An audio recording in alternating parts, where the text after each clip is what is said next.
I think one of the biggest challenges new migrants in the UK face is the language barrier.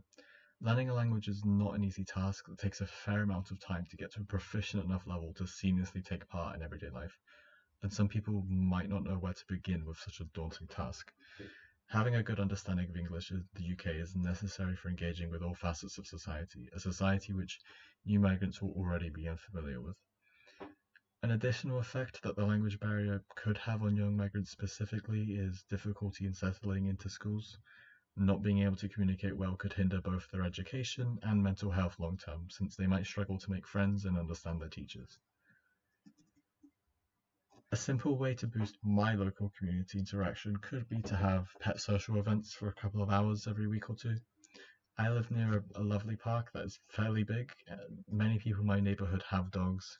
Quite frequently, I see the same faces when I'm walking my own dogs. Creating an organized event would encourage people to get to know the neighborhood a little bit and build some community spirit, even if this would be a relatively small way of doing so. Another way to use the nice outdoor space could be to create a running group or walking group, helping people motivate each other to exercise and make some friends in the process. When it comes to building leadership and confidence in people, a big thing is agency. We should be trying to give young people the chance to make some decisions in their activities, and this could take shape in many different ways depending on the context. If an activity is more focused on learning, taking an interactive approach that involves everyone and allowing them to drive the event at times could help inspire initiative. As an example of how we can get young people to lead, if an event was a local sports group or team, someone could be nominated by the team as a captain. Activities could also be designed around what young people want, and they could be involved in planning and making small decisions and bringing to fruition whatever it is they want to do.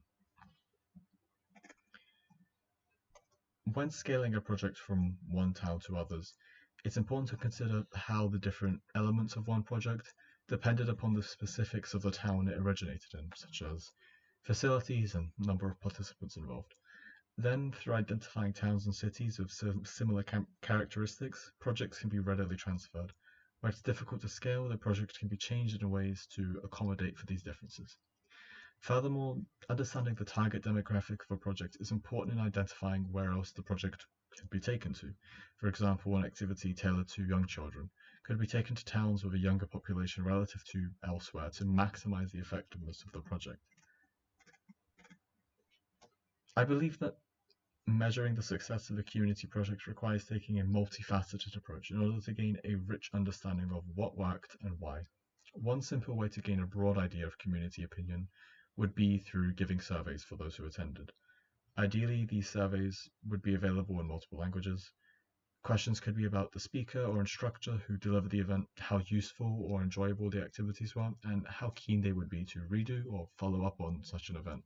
The data from one event can be easily compared to another event to see what's working and what isn't. Interviewing attendees or hosting focus groups about an event they attended and asking why they liked parts of the event would synergize well with the survey, as the reason for the respondent scores could be better understood. After finishing a project, some people might feel lost with how to continue working on their own.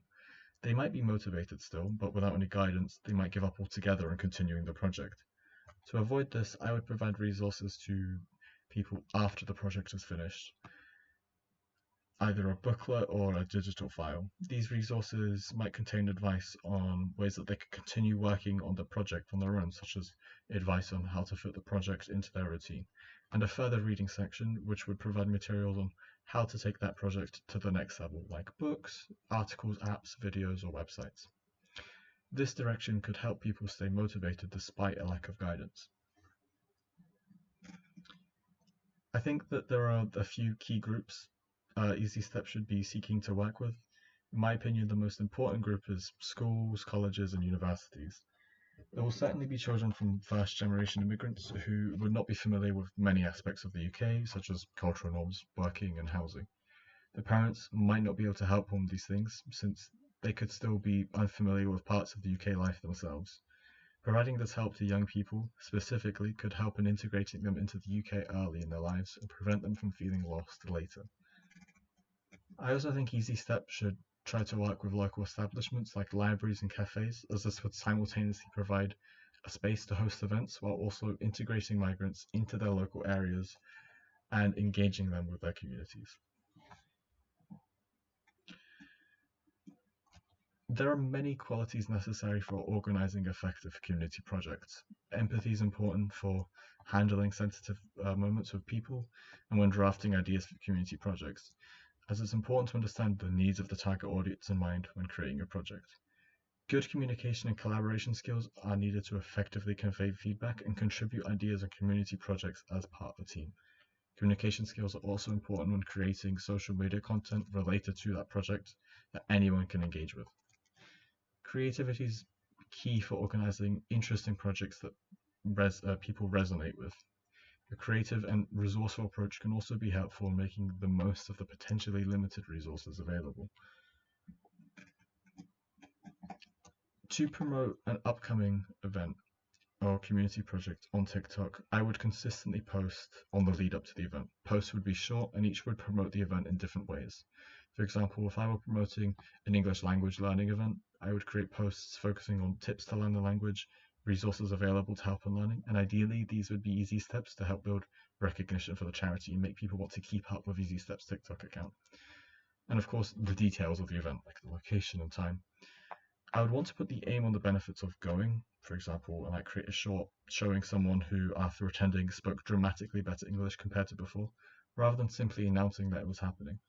These TikToks would be delivered with a voiceover in a semi-formal, enthusiastic, and inviting tone. I believe that increasing the availability and the quality of education would make the UK a much better place for young people and migrants. Education is necessary to start a career in almost any field, and it's a known fact that students from financially disadvantaged backgrounds tend to perform worse in school simply because they don't have access to the resources and opportunities that their more affluent peers do have.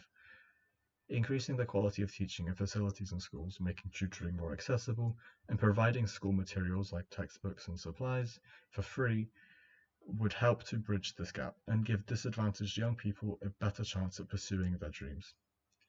Expanding on education in the country isn't just limited to impacting young people either. Older migrants can take advantage of English language learning courses and vocational training. If these were more available, migrants would have an easier time integrating into the country, starting or developing their careers, and engaging with their local communities.